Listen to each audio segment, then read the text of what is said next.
Hello, good morning, good afternoon. We're going to see how we can solve a system of nonlinear equations. So in particular, we are going to focus in the Newton-Raphson methods. So our goal in this video is just to solve system of equation in the general form of f of x equal to 0.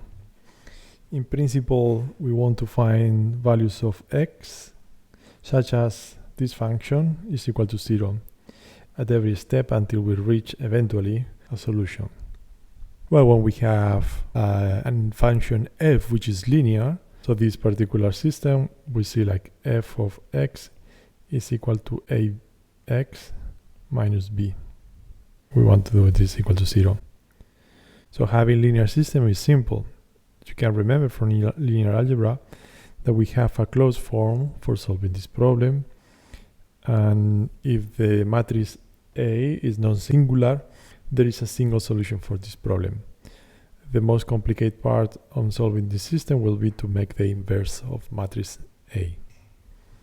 Well, this is not the case for many other systems. We have seen like Power's flow equation are not linear, and we have a set of constraints and a set of unknown variables that make this system complicated. In the general form, when we have any function that depends of x equal to 0. So sometimes it's called finding the root, and the solution itself is called root of f. Let's start with notation. We define our vector f, which contains n functions, and each function depends on m x variables.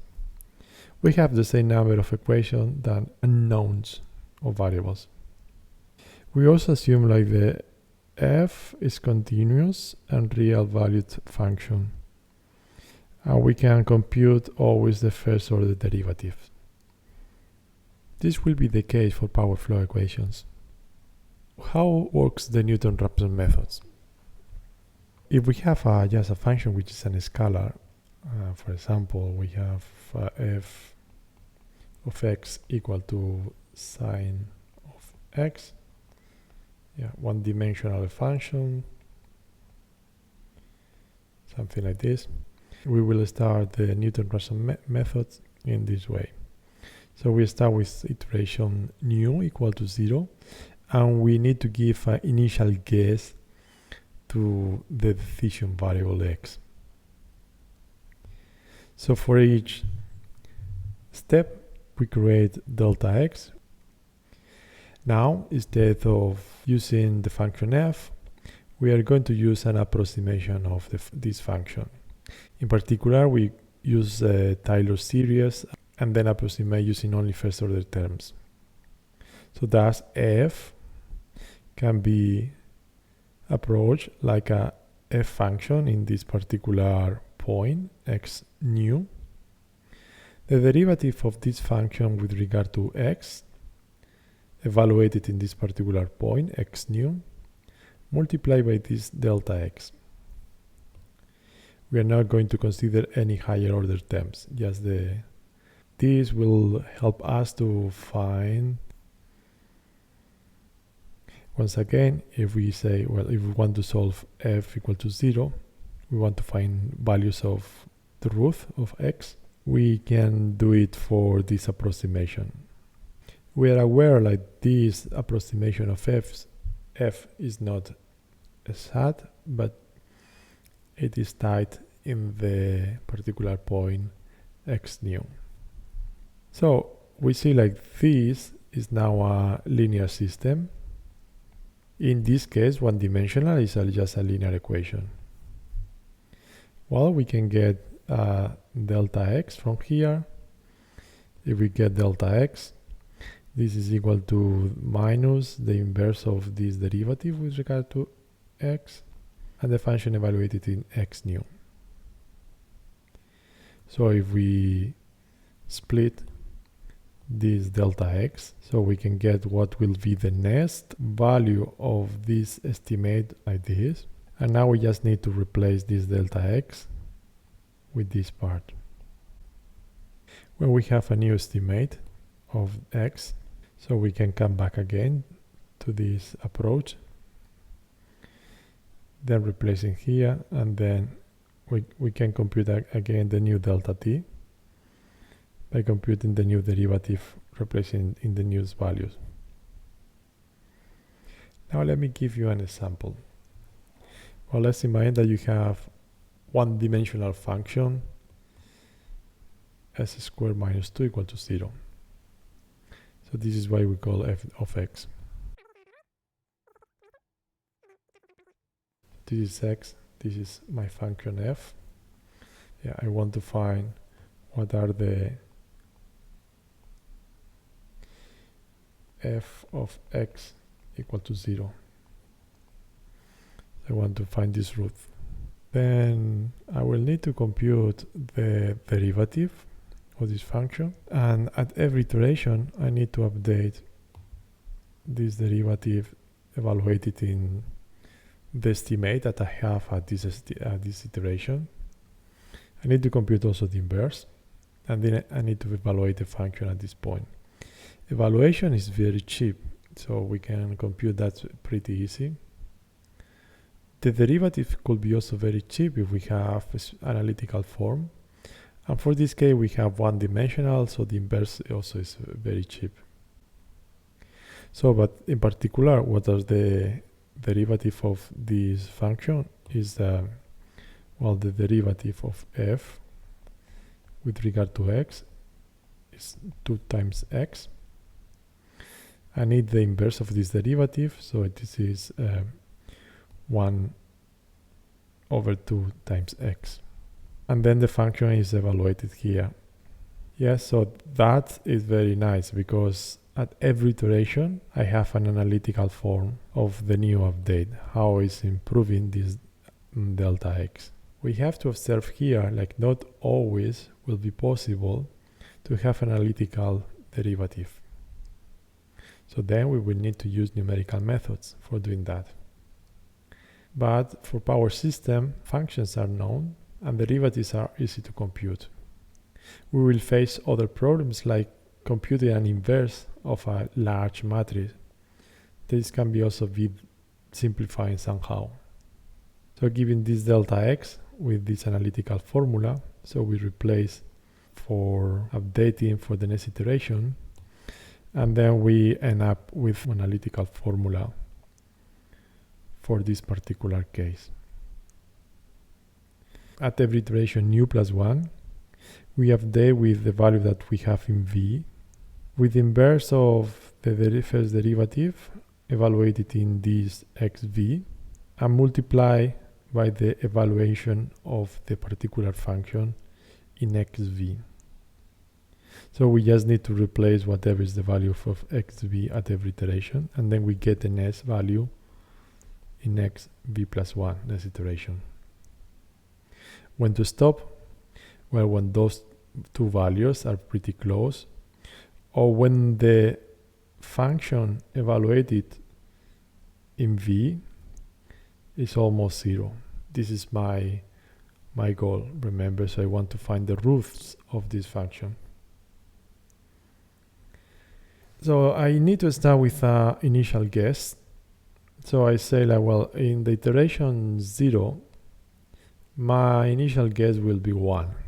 I believe like the solution is close to 1. I don't need to know the solution, but just if I have a good guess, the algorithms converge faster. So I will write every iteration. So iteration id equal to 0. Then this is the value that my decision variable takes, equal to 1 is my guess. If I'm evaluating 1 in the function x to the square minus 2, well, this actually is minus 1. This is what I have here. And then if I'm evaluating in delta x, it is minus derivative of f with regard to x times f. In this case, 0.5. Then if I have this delta x evaluated at iteration 0 is equal to 0.5, it means like x in 1 will be x0 plus delta x, so it's equal to 1 plus 0.5. So the next value for x is 1.5. What if I'm evaluating this 1.5 in my function? So I get 0.25, and now the delta x is something negative. When I'm updating this 1.5 minus 0.083, so I get 1.41 in the second iteration. The function now is pretty close to 0, so I have 10 to minus 3. And the difference of delta x is also close to 0. I have almost no improvement for the next iteration. So you see the next update for the roof is almost the same, 1.41, 42.2, and function evaluated in this point is 10 to minus 6. I can say like we can stop in here, and I can take this value as the solution of this problem. Well, for this case it's easy to do, and you can even do with analytical expression. What is the geometric interpretation? At every iteration, what we are doing is like, well, we have a guess, next new. We approach our function with a first order polynomial of Taylor. And then we say, well, now instead of using the original function, this f of x, I'm using this approximation of the first order iteration 1 to calculate what are the roots of this function. So I'm getting basically this new point. This is when this first order approximation of Taylor is equal to 0. And then this is my new estimate. This one is a new estimate. And the next iteration I will have another approximation of the original function in this point.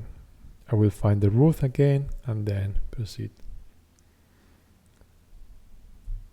Well, you can have here some details on that. So this is an initial guess. I have first order approximation of the original function. In this point, I find the root in here. So the root in here is new x1. The new approximation of the function at this point is this one, this linear approximation, which have a root in x2. Then this x2 can be used for approximating the original function, the green one, in this point.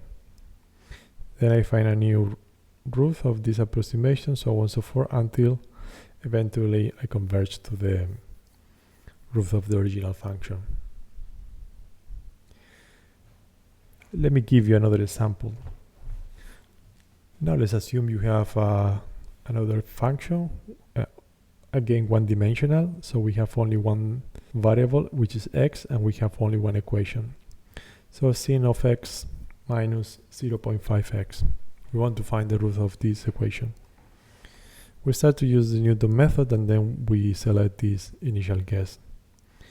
Once again, on this function f of x, it's easy to compute what is the first derivative.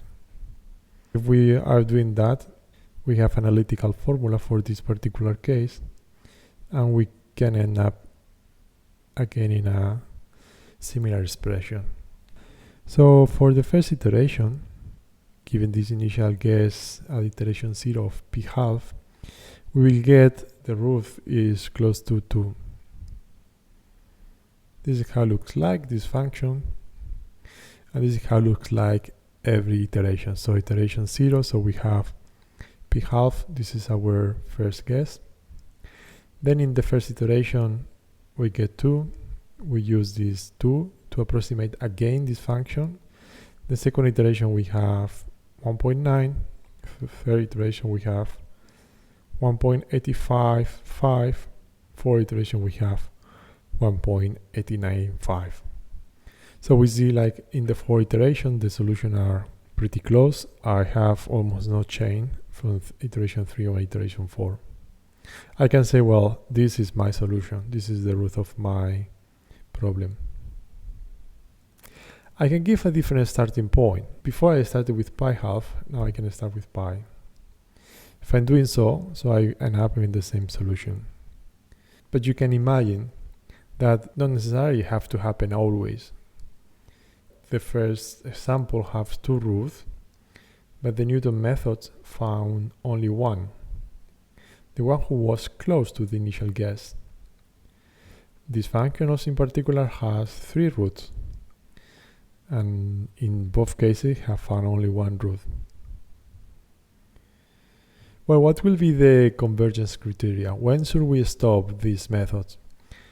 Well, we have 2 options. First option is when we see, like, the function doesn't change too much, so the absolute value of this function evaluated in this new value for the solution is less than some epsilon. This epsilon is a tolerance or precision, or we can use a criteria in terms of x. We also can prove what we are not going to do here, that these Newton methods have quadratic rates of convergence.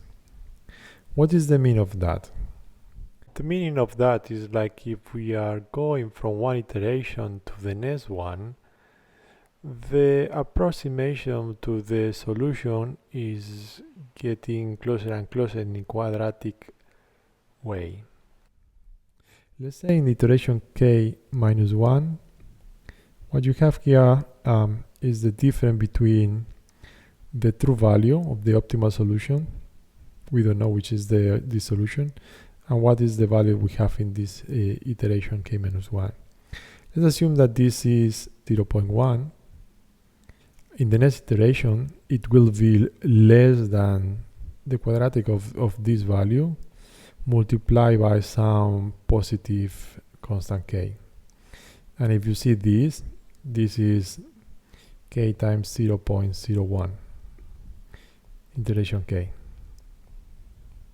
Now don't get confused with this capital K, which is this capital K. Okay. Observe one thing here, like, well, if we say, like, 0.1 is like 10% around the optimal solution, in the next iteration we will have an interval of 0.01, it's 1%. So Newton-Raphson methods actually work pretty well for finding solution, and it's kind of pretty fast. Actually, it's the standard used in power system for solving power flow equations. Of course, you can imagine it is have some difficulties, and initial guess is important for finding solution. So this is what we are expecting when we have this. This is a case of one-dimensional. We have this function. In this case, we have 3 roots. We give an initial guess, and we end up in this solution, which is the solution that we were expecting. Probably it's not always the case. There could be some oscillatory convergence. So let's imagine that you have this nonlinear function. We want to find the roots. We have only one root here. Yeah, when we start from this initial guess, we approach, we find the new solution here. Then we approach this function in this point. So the tangent in this point, or the first order approximation, gives you a new point. See, this is in the second iteration. We approach this one, then we have the new one. Then we approach this one, and then we have this new one. So we have no pattern that is moving through the x-axis until we get this point, like in the previous cases, so we can have these oscillatory convergence problems. We may also have the case that, well, we find some roots, they are the one we are not desire, and how we can deal with that. So probably we try to find different initial guess of the Newton method. And in some cases also we can find some divergence. So every time that we are doing one iteration, so it's divergence through some points which are farther and farther from the solution of the problem. Now, let's extend these methods for multivariable systems. Our function f is a vector of functions, so this is f1, f2 to fn. So it means I have n equations. So I will order all of them in one vector. This is my functional vector. Of course, f depends on x, and x is also n-dimensional vector. Those are my unknowns or variables of my system.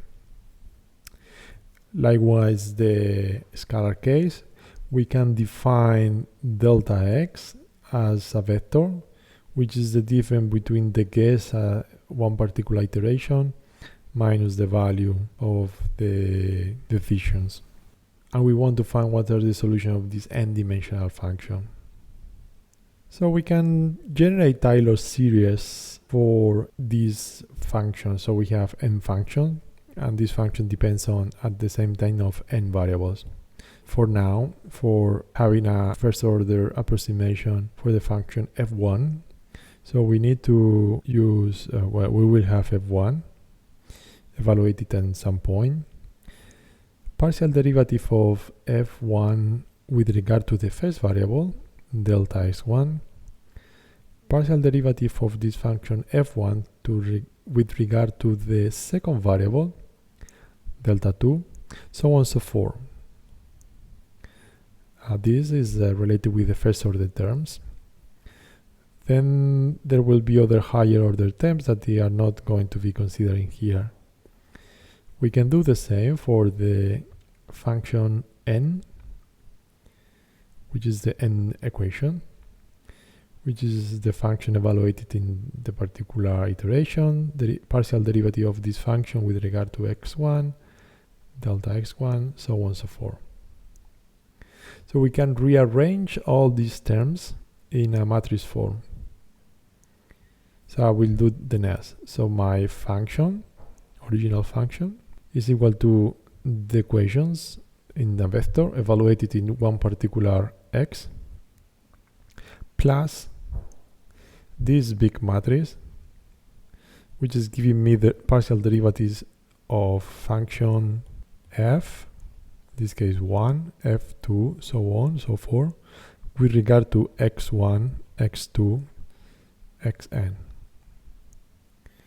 Well, if you remember from linear algebra, this is what is called the Jacobian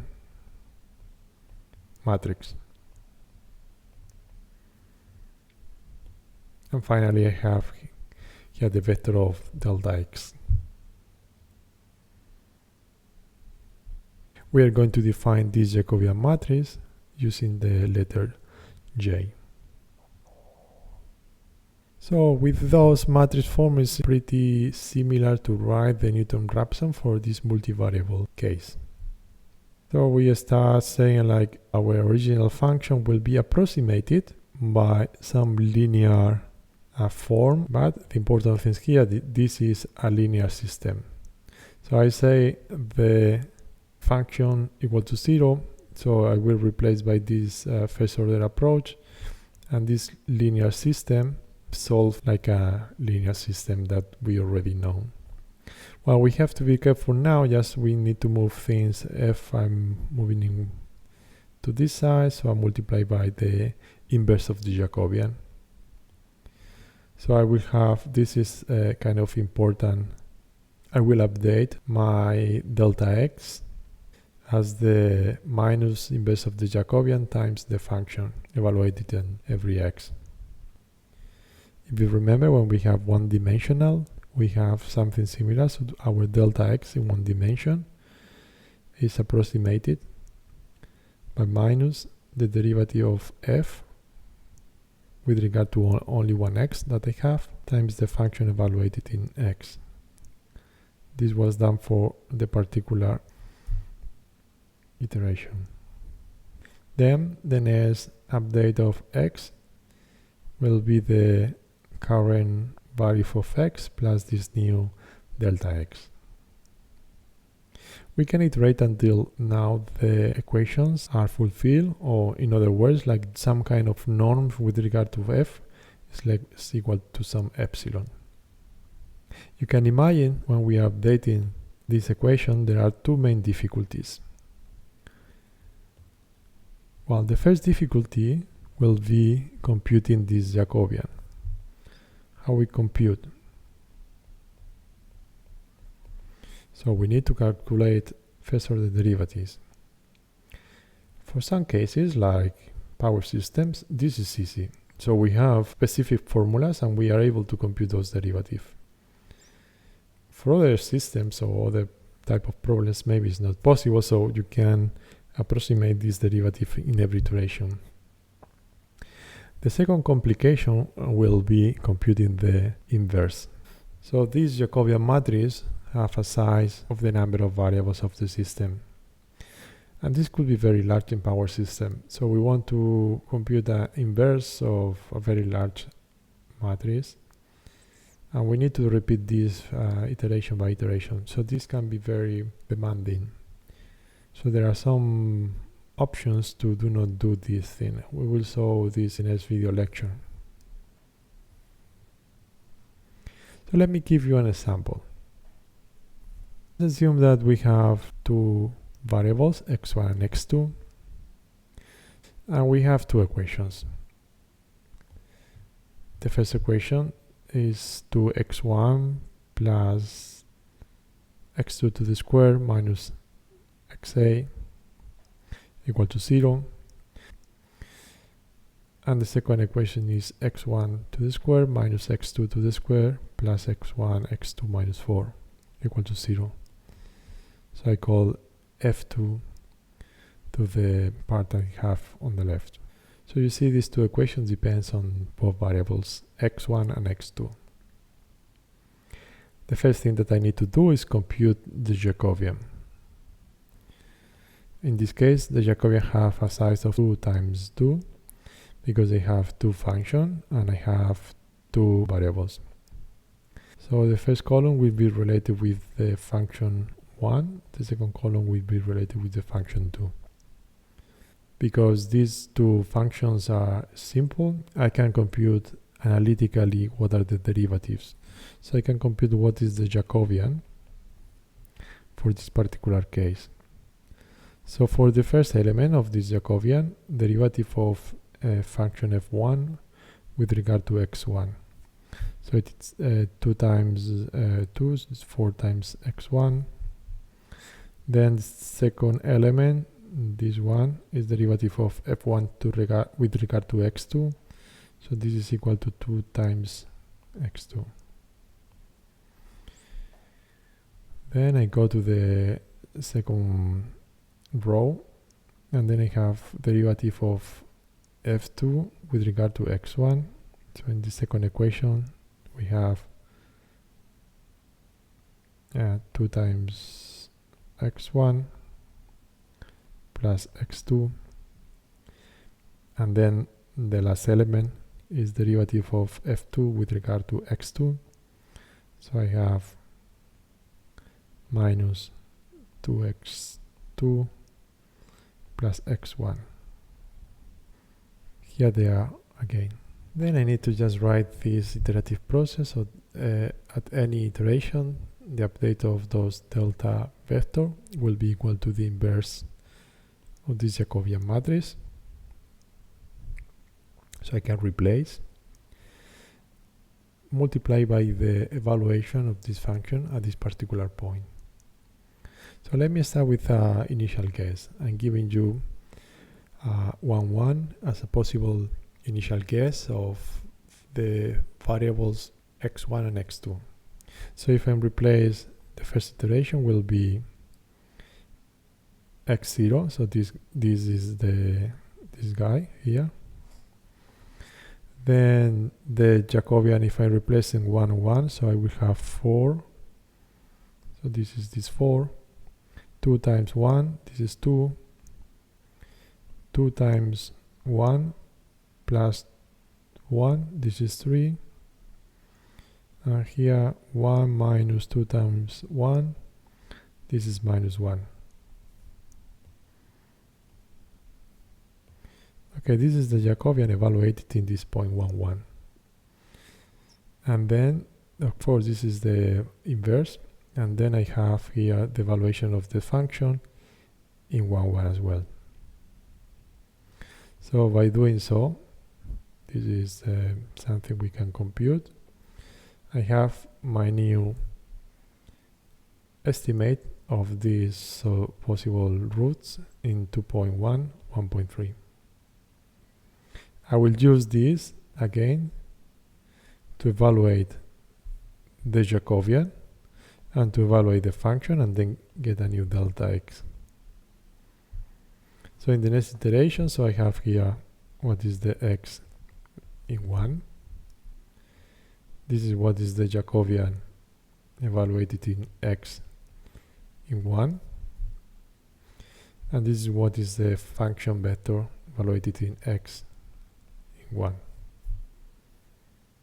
I have new updates for this value.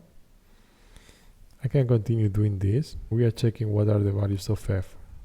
In the evaluation of the function f in these two values, this is for x1, this is for x2, I get this almost close to 0, so I can say, well, in this case I will keep this as solution. So this will be my numerical solution.